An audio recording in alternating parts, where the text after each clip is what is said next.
one of the most popular programming languages in the entire world. And also, before I even start showing you guys how to code or what programs you need to get up and running, I want to mention this. Whenever you're watching these videos, make sure to watch them in 1080p and also full screen. And that's because I'm going to be recording my entire desktop. So if you're just on YouTube and you try watching it in that little video player, then it's not going to work out. So again, watching it in full screen, 1080, everything is going to be crystal clear. Now, I'm also guessing that you guys probably already know what C is used for, and that's why you want to learn it. Maybe you want to make like a computer game or something.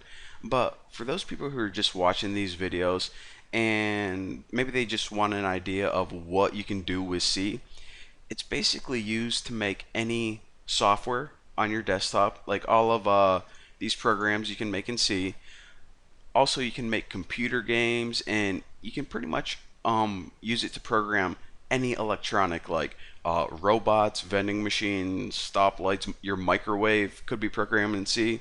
So it's basically a very widely used programming language. The only thing that you really can't do with it is you can't like make websites. So if you want to learn a programming language to make websites, then I recommend checking out my PHP videos. That's probably a better place to start.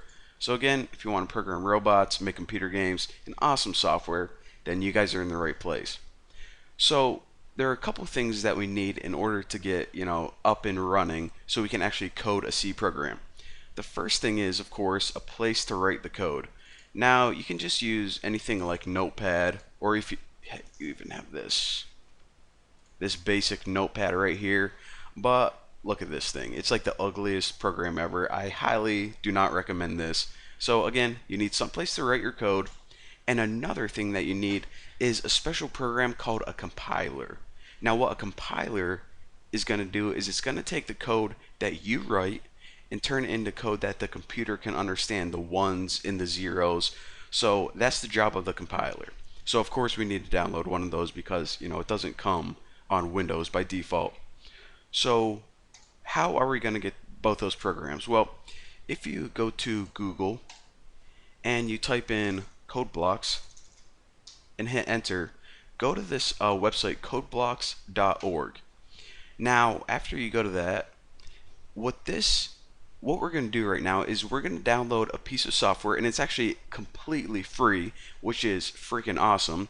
And this is not only the place that we write the code, such as it's like an awesome version of Notepad, but it's also a compiler built into it. So this one program has every single thing that you need, and like I said, free. How awesome is that?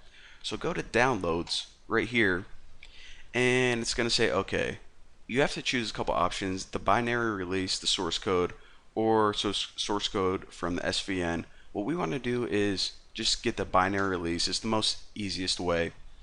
And then of course it says, okay, what operating system do you have? Well, I am using Windows. If you're using something else, then choose your options down here.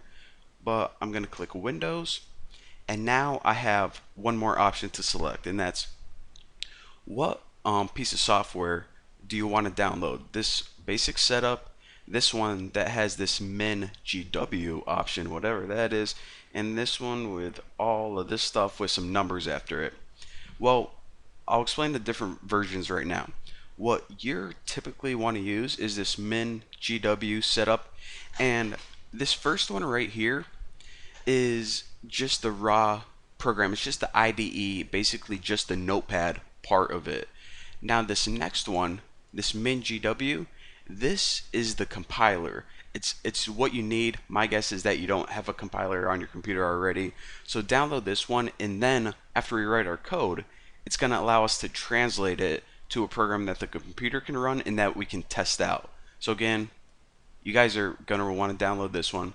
And this is just a different version, and it says right here, later I read it earlier, but it's a new version and it might have some bugs in it. So this is the stable one right here, the IDE and the compiler.